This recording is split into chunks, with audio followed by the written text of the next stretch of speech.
Amém, queridos, boa noite, graça e paz para a sua vida, você que nos acompanha pelos canais do YouTube e também pela Gospel FM, transmitindo vida, número 1 do sul do Brasil. Nós somos a Igreja Batista Bom Retiro, em Curitiba. Nosso endereço é Avenida Desembargador Hugo Simas, 1772, você que tem nos acompanhado, venha nos visitar hoje aqui. Estamos com a visita de uma família linda que veio do Amapá, olha aqui, veio trazer para a gente calor, né, porque estava muito frio, você veio esquentar. Não é isso? Deus abençoe, sejam bem-vindos. Nós estamos caminhando aqui dentro de um conceito chamado mapeamento de fortalezas. Você que está nos acompanhando, esse é o 7º encontro, o 5º encontro que eu estou tratando do mapeamento espiritual, mas é o 7º encontro total dessa série de ministrações. Nós tratamos de sondagem espiritual, enxergando que a libertação, ela vai de encontro àquilo que Jesus veio fazer. Ele vai dizer: eu vim para libertar cativos. Essa era a agenda de Jesus. Esse é a primeira palavra de Jesus, cheio do Espírito Santo, numa sinagoga. Ele vai dizer em Lucas capítulo 4, ele veio para libertar cativos, para colocar em liberdade os oprimidos, abrir porta de prisões e anunciar o ano do perdão. É o 50º ano, né? São 7 semanas de anos, 49 anos, no ano 50, o perdão era liberado. Então, libertação, gente, eu vou dar para vocês a chave final, aliás, a chave inicial. Não existe libertação sem perdão. Ou você vai ter que perdoar alguém que cometeu uma injustiça contra você, ou você vai ter que se perdoar, porque o injusto foi você. Pronto. Esse basicamente é a chave da liberdade. E durante o mapeamento, a gente usou aqui 2 Coríntios capítulo 10, de 3 a 5, as armas da nossa milícia não são carnais, mas sim poderosas em Deus para a destruição de fortalezas. Nós usamos capítulo 2 do livro de Josué, verso 1, Josué envia espias para que enxerguem, entrem dentro de uma fortaleza, né? Jericó, observem Jericó. Nós usamos aqui números 13, números 14, quando os espias também vão visitar a terra, mas a gente aprendeu o quê? Que o espírito imundo, Satanás e seus demônios, eles querem se abrigar dentro de pessoas. Eles são seres espirituais que precisam de um corpo para manifestar ou para explorar. E muito daquilo que a gente vive de exploração maligna vem, tudo aquilo que a gente vive, deixa eu corrigir, de exploração maligna acontece por causa de pecado. Ponto final. O pecado é o material de construção para que Satanás e seus demônios abriguem, ou persigam, ou explorem a vida de um ser humano. Nós tratamos aqui, em primeiro lugar, a respeito do pecado que é aprendido em casa. 1 Pedro capítulo 1, verso 18, nós aprendemos, nós fomos resgatados da vã maneira de viver, que por tradição nós recebemos, nós aprendemos dos nossos pais. Nós vimos a história de Geazi. Geazi, ele fica leproso, aquela lepra de Naamã, era uma questão espiritual, ela se cola em Geazi, e essa lepra, ela é levada de geração em geração. Há uma palavra maldita sobre Geazi, e nessa palavra maldita, ela é dita: a lepra jamais se afastará da tua descendência. Nós vimos Êxodo capítulo 20, a partir do verso 4, Deus visita a iniquidade dos pais nos filhos, até a 3ª e a 4ª geração, e nós aprendemos que iniquidade é aprendida. A iniquidade, muita gente confunde iniquidade com maldição. A iniquidade é o pecado aprendido, que nós começamos a achar e avaliar e interpretar como se não fosse pecado, como não fosse uma desordem, como se não fosse uma quebra de aliança, como se não fosse uma quebra da lei, como se não fosse uma transgressão dos valores eternos. Número 2, nós tratamos a respeito de alianças quebradas, através do divórcio, através do afastamento de Deus. A Bíblia chama de afastamento de apostasia, esse enfraquecimento ou o esfriamento da fé.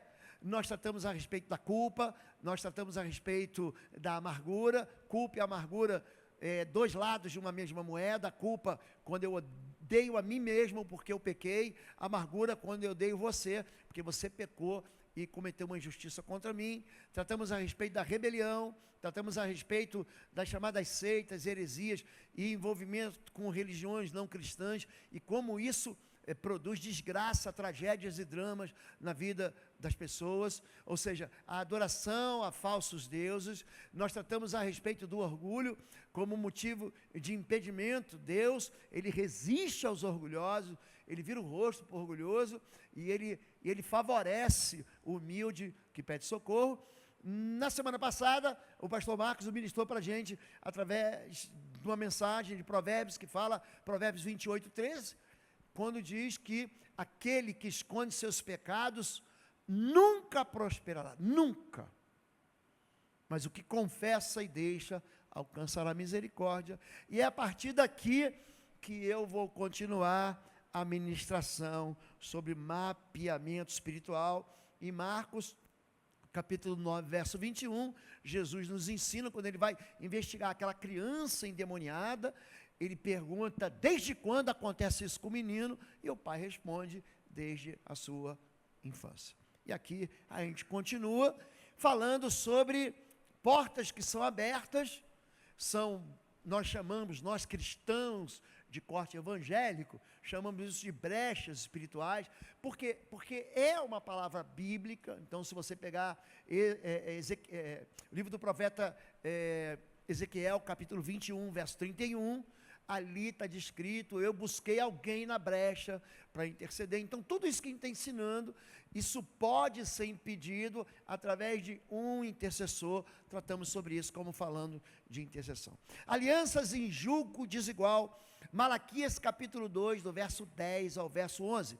Judá profanou o santuário do Senhor, o qual ele ama, e se casou com a filha de Deus. Estranho que Deus, com letra minúscula, está tratando de uma entidade mesmo, de um ser espiritual, de um falso Deus, de alguém que rivaliza com Deus. Judá aqui, ele está remetendo a gente, se você quiser abrir sua Bíblia em casa e anotar, Gênesis capítulo 38, acontece isso aqui. Ele está pegando um exemplo em Malaquias, para dizer como que Judá quase jogou fora a sua vocação de ser linhagem do Salvador. Você sabe que Jesus é o leão da tribo de Judá.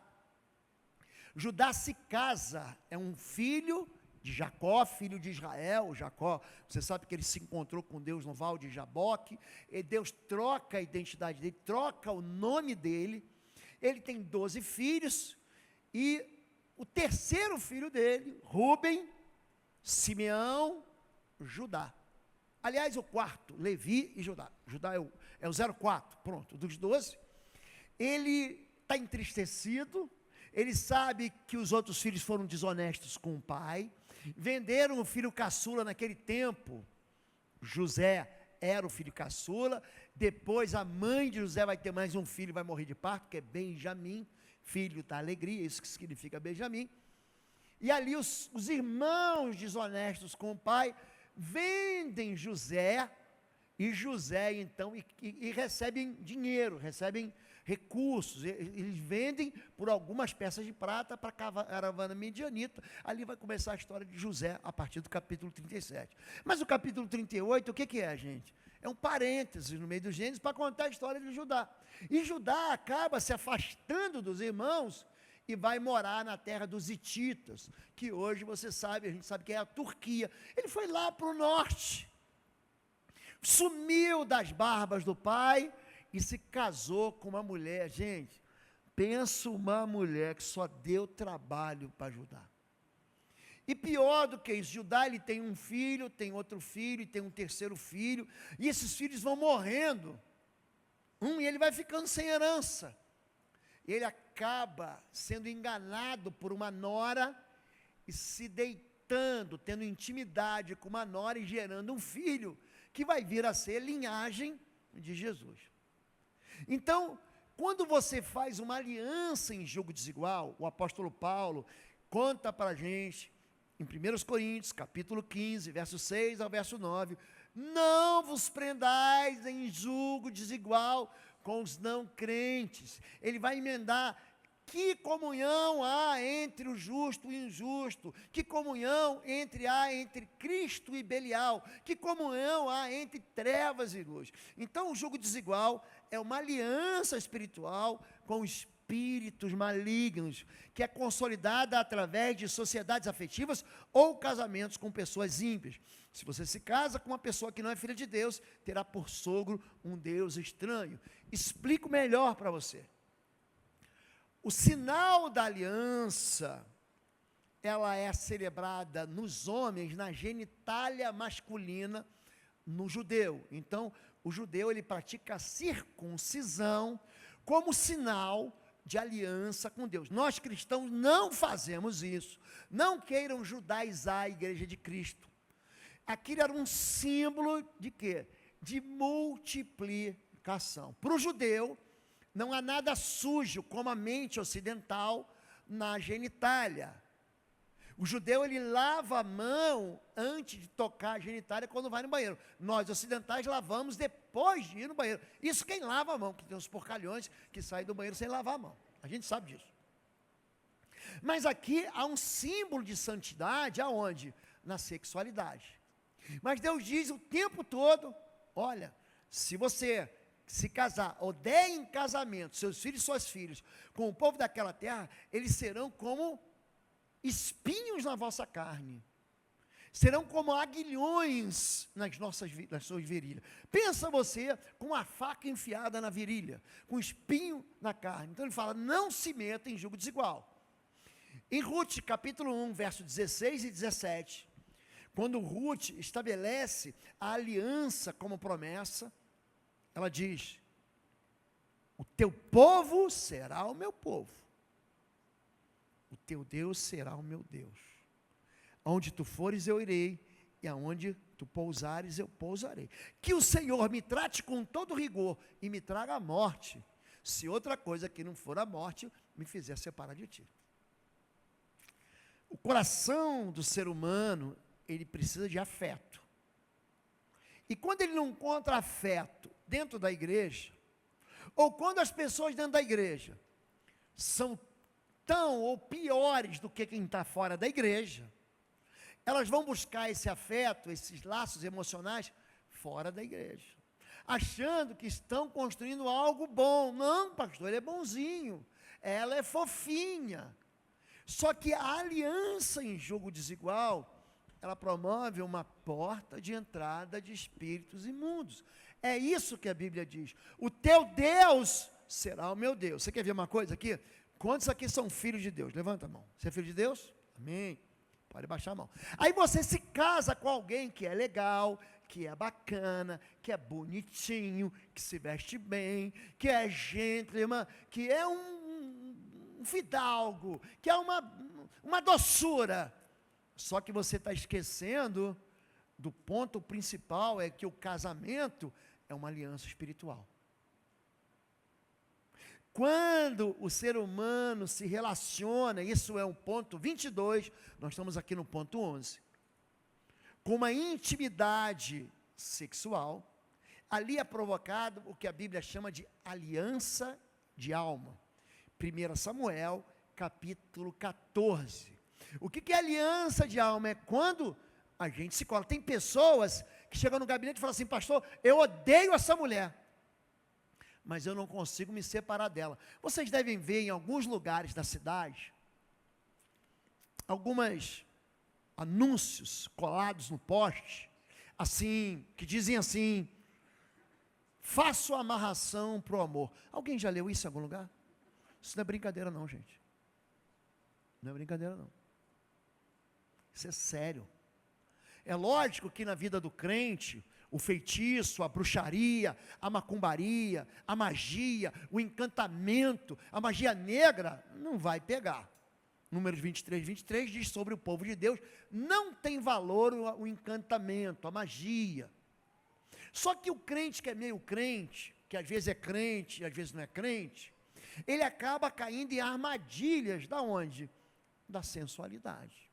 A armadilha da sensualidade transforma o coração do ser humano.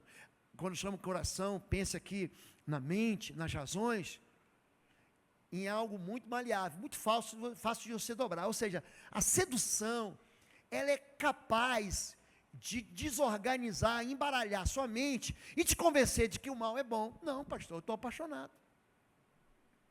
Eu sou do meu amado e o meu amado é meu. Isso provoca uma sensação de segurança quando você está se casando com alguém que não serve ao teu Deus, porque o meu Deus será o teu Deus. Ou seja, aquela entidade espiritual que governa a sua vida, vai visitar a minha vida.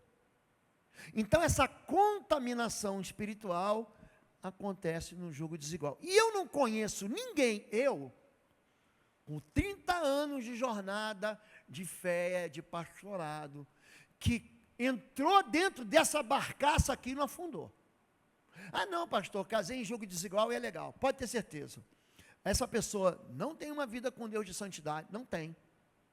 Ou essa pessoa está sendo enganada. O final dessa história eu sei qual é. Não, pastor, ele é bonzinho. É quando a gente tenta driblar Deus. Eu quero ser mais esperto que a palavra de Deus. Eu vou fazer de um jeito e Deus vai abrir uma exceção para mim. A gente mente tanto. Não estou brincando, não. O ser humano mente tanto que mente para ele. Ele mente para si mesmo. Ele diz, não, o meu caso é diferente, pastor. Aí chega uma hora que o pastor já ensinou uma vez, 2 vezes, 3 vezes, 30 vezes, 300 vezes, fala assim, então vai, você quer fazer? Mas não me chame para ser conivente. Não vai me chamar para fazer o casamento, que eu não vou fazer. Não vou fazer. Eu não vou me meter, porque é uma tentativa que as pessoas têm de santificar o pecado. Não, pastor, eu estou errado, mas se você fizer uma oração forte, pastor, traz aquele óleo de Israel, o senhor está indo para Israel agora, pastor, traz aquele óleo, unge ele para mim lá no monte, unge esse óleo para mim, lá em Jerusalém, lá em Sião, você vai subir o Sinai, pastor, olha, Deus falou com Moisés em Sinai. Então a gente começa o quê? A dizer para Deus que ele está errado, a gente está certo. Gente, isso vai acabar em quê, gente? Vai acabar em desgraça. Só que o nosso coração, ansioso por ser amado, ansioso por ser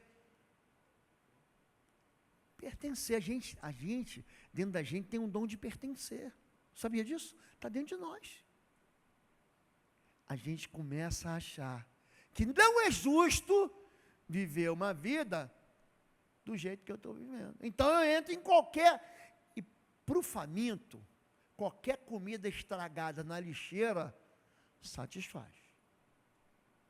É por isso que algumas pessoas, as pessoas que caem nessa armadilha do jugo desigual, elas querem ser felizes de qualquer maneira e começam a interpretar aquilo que é mal como bom.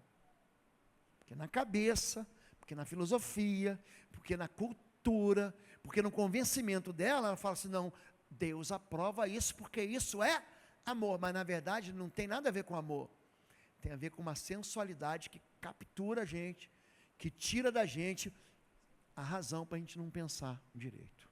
Então, o jugo desigual é uma porta maligna. Número 12, pragas proferidas por autoridade.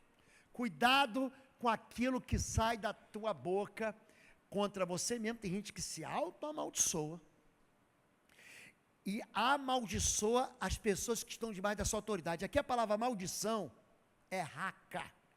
Não é aquela maldição, perseguição de Deuteronômio 28, se você desobedecer, essas maldições vão te perseguir, vão te alcançar, maldito serás ao entrares, maldito serás ao saíres, maldito serás no campo, maldito serás na cidade, maldito o fruto do teu ventre, maldito o fruto das tuas crias. Não é essa maldição da desobediência, é a maldição lançada. Aqui, Noé, pensa no homem de fé, ele amaldiçoa o neto, porque ele é pai de Sem, Jafé, ele é pai de Cã. Mas Cã desonra o pai. E na fúria, no ódio que o pai levanta Ele tomou aqui, gente, ele tomou algumas garrafas de vinho. Ele teve sono, ficou nu, e o filho aproveitou da nudez do pai para envergonhar o pai. Ele aproveitou da alegria do pilequinho do pai para desonrar o pai. E despertou Noé do seu vinho. Gênesis 9, 24. E soube o que seu filho menor lhe fizera, e disse, uma vez, maldito seja Canaã. Ele amaldiçoou uma vez. Servo dos servos seja os seus irmãos. E disse, bendito o Senhor Deus de Sem. Seja-lhe Canaã por servo. Alargue Deus a Jafé e habite nas terras de Sem. Seja-lhe Canaã por servo. Eu visito, cada vez que eu vou para Israel, eu visito um dos territórios chamados da Palestina, da autoridade palestina. Já fui em Gaza, já fui em Belém, já fui em Ramala e já fui em Hebron. Você está em Israel, está aqui, Darcy, a Helena, a Elda, já foram o pastor Marcos. Você está em Israel, gente. Israel é primeiro mundo. Você sai do Egito, e quando você sai do Egito é deserto. Você entra em Israel e fala, mas o que aconteceu? A bênção de Deus está naquele país, não tem jeito. Tudo verde, tudo plantações, melancia, banana, tudo que você imagina. O Sinai, Egito, não tem nada, é um deserto. Você encontra aquelas árvores de acácia, são pequenininhas assim, são bem baixinhas. O resto é areia. Você entra em Israel, prosperidade. Aí você está em Israel, de repente, eu preguei semana passada, retrasada, eu preguei à noite sobre o Vale de Beracá, o Vale de Beraca, e para você vir, você tem que desce de Jerusalém como quem vai para Jericó, e você entra no território da Palestina. Você vai indo, descer mais, você vai para Hebron. Na verdade, deixa eu virar o mapa aqui, se você subir mais, né, está na minha cabeça, você vai para Hebron. Gente, você entra lá em uma pobreza, uma miséria. Um avô lança uma palavra de maldição, de desgraça, sobre a vida de um filho. O filho não consegue se prender. É como se você ficasse dentro de uma jaula, e você não consegue sair daquele lugar. A palavra maldita, Josué capítulo 6, verso 34 a 36. Você pode colocar para mim? Josué capítulo 6, verso 34 a 36. Bota o penúltimo versículo. Verso 26. É esse mesmo. Naquela ocasião, Josué pronunciou esse juramento solene. Maldito seja diante do Senhor o homem que reconstrui a cidade de Jericó. Ao preço de seu filho mais velho, lançará os alicerces da cidade. Ao preço de seu filho mais novo, porá suas portas. Tem muita gente desgraçada, por causa de uma palavra maldita, mantém o texto aí, maldita, nervosa, quando você perdeu as estribeiras, e você recebeu uma palavra de uma autoridade sobre sua vida, que anunciou uma catástrofe na sua vida. Josué anuncia uma catástrofe sobre uma cidade. Josué é a grande autoridade aqui. Ele amaldiçoa Jericó.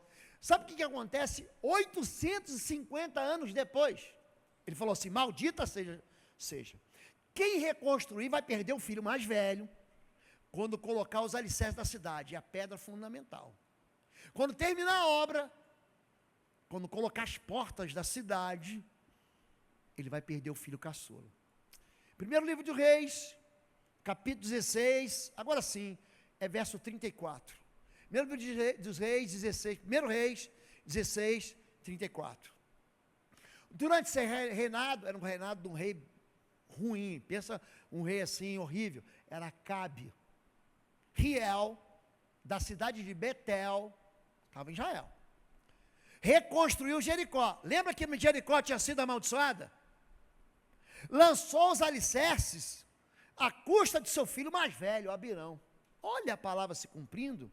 instalou as suas portas à custa da vida de seu filho mais novo, caçula, chamado Segube, de acordo com a palavra que o Senhor tinha falado por meio de Josué, filho de Nun.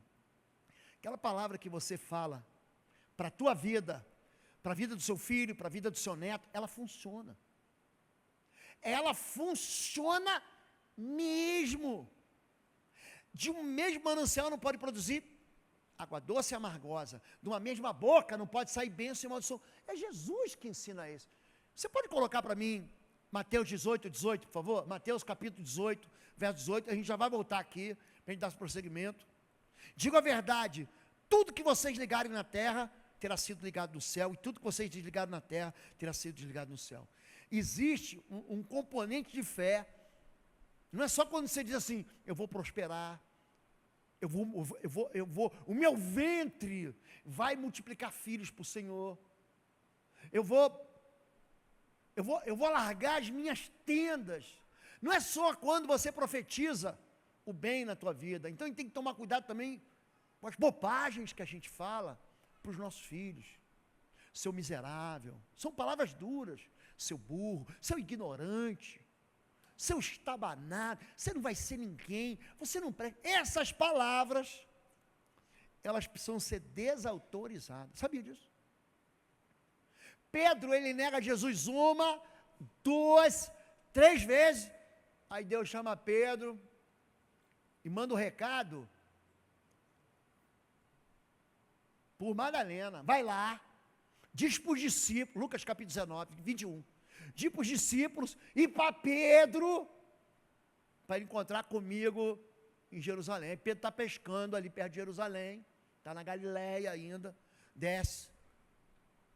Aí Jesus encontra com ele. Você conhece a história? Pedro vem engolindo aquele pão. Pedro, você me ama? Amo, Senhor.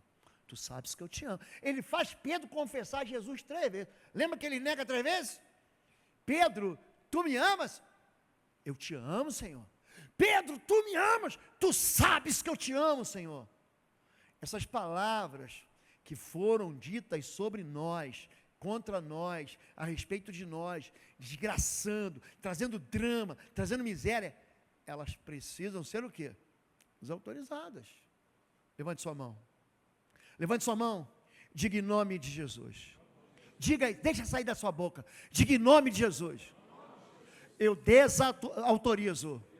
Eu retiro toda palavra de desgraça, toda palavra de praga, de maldição, que foi lançada contra mim, fica desfeita, perde seu poder, perde sua força, em nome de Jesus. Eu retiro cada palavra frívola, que foi lançada contra a minha vida, pelos meus pais, pelos meus avós, pelos meus líderes, pelos meus pastores, em nome de Jesus. Eu também retiro toda palavra maligna que saiu da minha boca contra a minha vida, contra as minhas finanças, contra o meu casamento, contra a minha vida afetiva, contra a vida dos meus filhos, contra a vida dos meus netos. Eu retiro essas palavras, eu confesso diante do Senhor, e eu lanço sobre essas palavras o poder do sangue da cruz.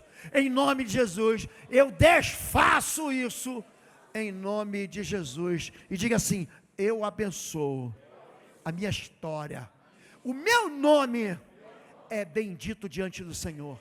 Tudo que leva o meu nome, tudo que leva a minha história, é bendito em nome de Jesus. O fruto do meu ventre, a obra das minhas mãos, o caminho onde eu ando e eu piso meus pés, é bendito em nome de Jesus. Diz amém. Essas palavras podem voltar de maldição. Não é que elas têm que ser só eliminadas, elas precisam ser retiradas. Quando nós ensinamos aqui, normalmente Dia das Mães, fizemos no Dia dos Pais, a chamada bênção dos pais, a gente até escreve uma oração, não é para virar reza não. Esse povo que fica decorando oração, na verdade está achando que está agradando a Deus, não está agradando a nada, isso é falta de intimidade.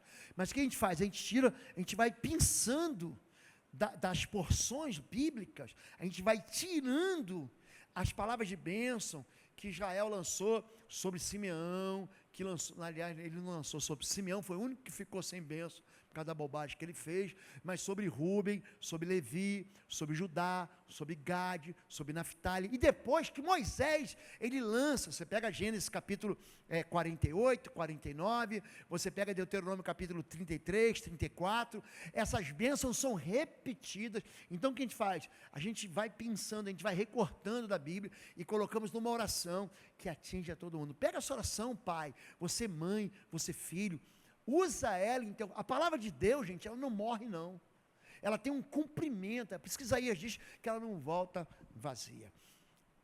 Número 12 ainda, então decretou-lhe, nunca mais produza fruto em ti. Jesus amaldiçoou, é assim que está a palavra de Deus. Se pegar a tua Bíblia, em Mateus capítulo 21, está assim, Jesus amaldiçoou a figueira, nunca mais se produza fruto em ti, e no mesmo instante, a figueira ficou completamente seca, e avistando uma figueira à beira do caminho, dela se aproximou, e não achou nela senão folha somente, e disse, nunca mais nasça fruto de ti. Essa palavra, em Mateus capítulo 21, faz a figueira secar. Amaldiçoar, nesse sentido, é você tirar a força, tirar o fôlego, tirar a vida, fazer secar.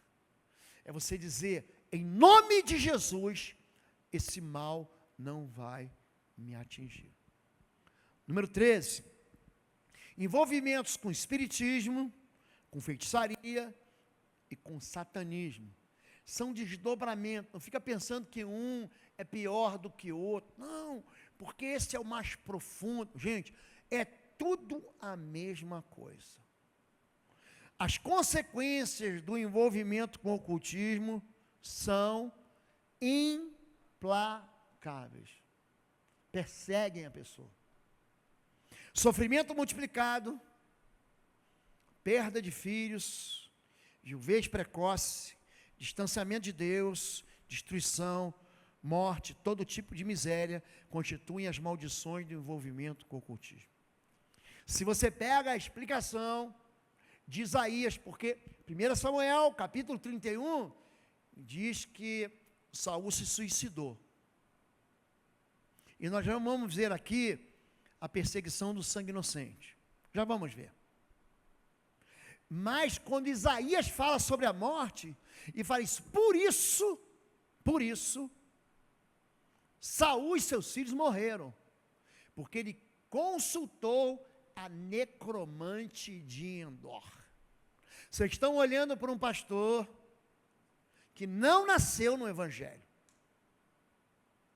Eu já falei para vocês que a minha vida, a vida da minha esposa, a pastora Fabíola, caminhou pelos terreiros, caminhou pelas oferendas, caminhou pelo espiritismo, gente, isso só desgraçou a vida da gente. Mas havia uma desculpa muito boa, não, é porque lá atrás, numa outra vida, numa outra encarnação, você foi isso, você foi aquilo. Na verdade, gente, isso é um grande engano que atinge a vida da gente e que faz a gente permanecer na grande mentira. É uma justificativa bonita. Só quando a gente rompeu com isso, é que a nossa vida prosperou, é que a nossa vida caminhou. Porque o rei de Babilônia, na maioria das versões é rei da Babilônia, parará na, diga, encruzilhada. Diga, encruzilhada. Gente, fazer despacho na encruzilhada é mais velho que andar para frente.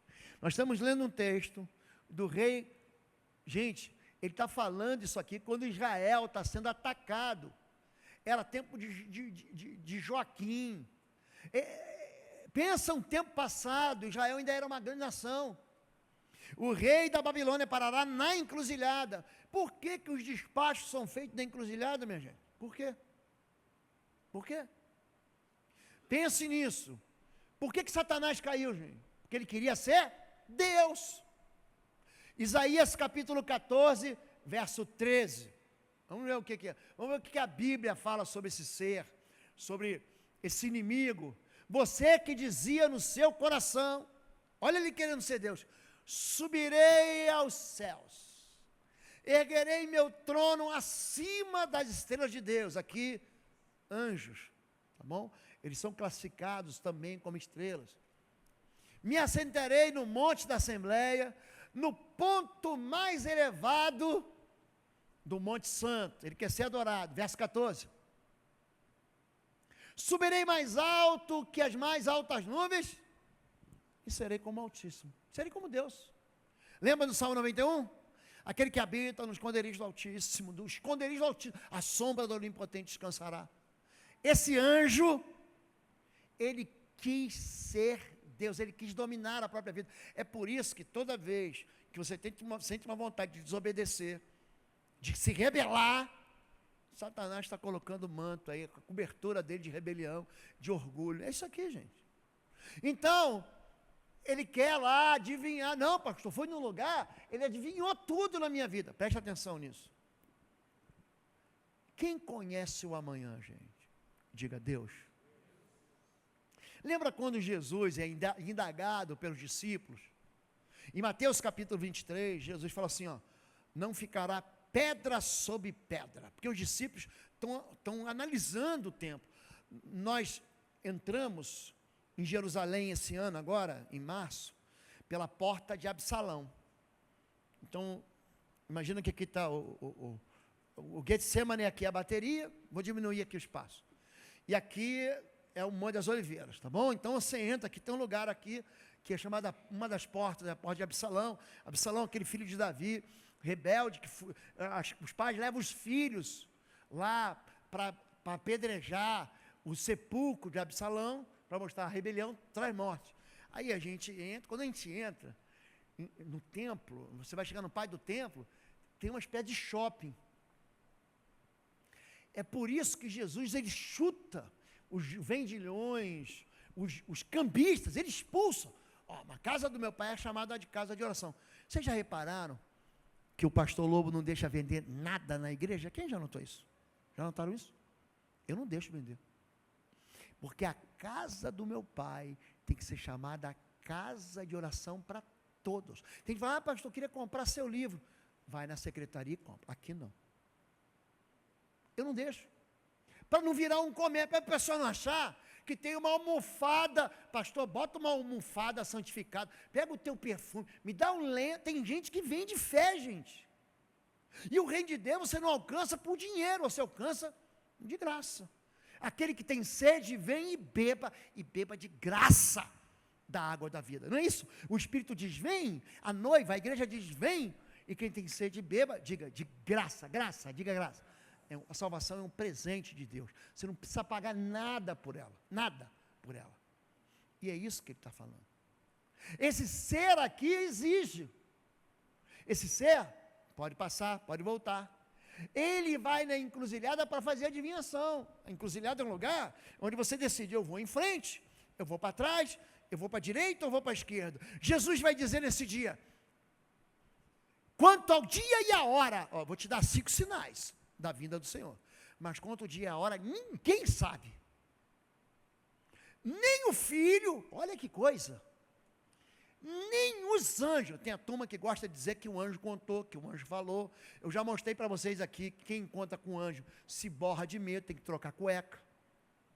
Ninguém na Bíblia viu o anjo e não se borrou, ninguém. Maria, pastor, Maria, vai lá em Lucas 2, quando o anjo aparece, ele já chega dizendo assim: salve agraciado, não tenha medo. Já vem dizendo: se acalma, porque a perna começa a tremer, gente. E acontece com todos, qualquer pessoa. Entenderam isso? Ele quer fazer adivinhações no cimo de 2 caminhos. Para fazer adivinhações, aguçará suas flechas, consultará as imagens, atentará para o fígado, sua direita estará adivinhação sobre. A questão toda é: vamos adivinhar, vamos jogar flechas, vamos jogar búzios, Vamos jogar os... Vamos ver o que falam os búzios. Vocês lembram em 2019? Eles apagaram isso. Vamos lá no domingão, não sei do quem. Vamos trazer aqui o fulano de tal, o babalorixá, o adivinho, o mago, o vidente, a tia fulana, a avó não sei quem. O que 2020 revela para nós? Vamos ter um ano bom, vamos ter um ano de... O Brasil vai isso, o Brasil vai aquilo. Ninguém adivinhou a pandemia. Pode procurar. Procura no YouTube aí os adivinhos de 2019. Sabe por quê, querido? Porque o amanhã pertence ao Senhor. Nem o espírito sabe, nem o espírito adivinha. Mas ele se disfarça de quê? De ter um amigo. Eu vou lá consultar a pomba gira, não sei do quê. Eu vou lá consultar o Exu, um conselho. Vai. Ele sabe tudo da tua vida, tudo. Do teu passado, do teu futuro. Olha aqui, ó. Ele não sabe nada. A rede de comunicações dele vai contar sobre sua família. Já leste Isaías capítulo 8? Quando fala sobre espíritos familiares que transitam de pai para filho, de filho para neto, que ficam na família, se alimentando do pecado familiar. Já leu isso? É Bíblia. Mas do futuro? Do futuro só o Senhor. Não conta o dia e a hora, ninguém sabe. Ninguém sabe. Porque ele virá como um ladrão na noite. Essa doutrina que tenta te enganar e tenta dizer para você, não, se você for bonzinho, você vai para o céu. Se você for mal, você vai para o inferno. Isso é mentira. O bonzinho não vai para o céu, o mal não vai para o inferno. Não é isso. A Bíblia diz que aquele que crê em Jesus, esse vai para o céu. E aquele que não crê, já está condenado. Isso tira do meu coração o orgulho de achar, eu merecia. Eu sou bom, eu sou melhor que meu vizinho. Eu sou melhor do que o assassino, do que Hitler. Pronto. Aí Deus, me compara com Hitler, que assim eu vou para o céu. Passaporte para o céu tem que ser molhado no sangue de Jesus. Sem o sangue de Jesus, ninguém é salvo. Sem o sangue de Jesus, ninguém é salvo. Querido, entrega a tua vida a Jesus. Para de viver uma vida que se mistura com essas coisas. Vamos ficar em pé em nome de Jesus. Hoje, nós tratamos de 2 pontos aqui: alianças de jugo desigual e envolvimento com o espiritismo. Tem mais, não acabou não. Cada quarta-feira que a gente se encontra aqui, a gente vai caminhar dentro. E a gente vive num país que experimenta tudo isso aqui. Tudo isso aqui. Só tem um jeito para a gente. Aí eu vou voltar para a ministração do pastor Marcos. Arrependimento. Aquele que se arrepende e deixa, encontrará misericórdia. Amém? Sai do seu lugar, vem aqui. Vamos todos orar juntos? Você pode sair do seu lugar? Vem cá, não precisa ter preguiça. Pastor não vai morder, já falei para vocês. É só o sobrenome que é lobo. Só o sobrenome. Pastor não morde. Pastor não morde. Vem aqui em frente. Isso. Quiser pedir de oração, coloca aqui. Vem cá. Junta para cá, vem cá, Maurício. Aquela canção que nós cantamos, eu quero cantar tanto no aniversário da igreja. Essa da Aline Barros que nós cantamos, a penúltima. Feche teus olhos. Diga assim, deixa isso sair da sua boca. Diga assim: Senhor meu Deus e meu Pai, tua palavra se confronta comigo. Tua palavra me atinge. Teu desejo, diga para Deus, o teu desejo não é me condenar, é me salvar. Mas eu olho para trás e eu vejo que eu pequei contra o Senhor. Os meus pais pecaram contra o Senhor. Eu quero pedir perdão ao Senhor. Eu quero pedir perdão por toda aliança em jugo desigual. Eu quero te pedir perdão por toda palavra dura que saiu da minha boca, toda palavra de desgraça, de miséria e de maldição. Eu quero, em nome de Jesus, te pedir perdão por todos os envolvimentos com a magia branca, com a magia negra. Eu quero pedir perdão pelos envolvimentos no encantamento, nos feitiços, nos trabalhos que eu arriei. Eu quero te pedir perdão agora, pelas vezes que eu fui consultar espíritos. A tua palavra é a verdade, eu nunca precisei deles. Se eu seguir os seus caminhos, a tua bênção vai me alcançar. Eu hoje, em nome de Jesus, eu apelo para o tribunal de Jesus, e eu peço perdão, perdão pelos meus pecados, e eu quero livrar minha descendência e a minha família dos caminhos errados que eu apontei. Eu quero, em nome de Jesus, tirar o meu nome de qualquer aliança que foi feita no passado fora de Jesus. Eu decido, diga eu decido, entregar a minha vida a Jesus. Essa entrega me lava e me purifica de todos os meus pecados, me deixa limpo, mais puro, mais branco do que a neve, para uma vida linda, caminhando com o Senhor, em nome de Jesus. Amém, amém, diz amém. Talvez você vai ter que pegar coisas, objetos, dessas alianças, se livrar deles. Se você tiver dificuldade, você vai procurar um dos pastores, uma das pastoras da igreja. Pastor, eu tenho dificuldade nisso. Peço conselho para eles. Mas viva uma vida linda para o Senhor. Se o seu pai e sua mãe jogou sobre você um peso de destruição através de praga, acabou aqui. Aqui acabou isso. Aqui você conta com a bênção de Deus. Você encontra com o favor de Deus. Você encontra com o sopro, com o empurrão de Deus. Agora vai e não peques mais. Amém, queridos? Semana que vem tem mais. Agora, domingo que vem tem ceia. Todo mundo tem que estar aqui na ceia. Ou de manhã, às 10 da manhã, ou à noite, às 19 horas.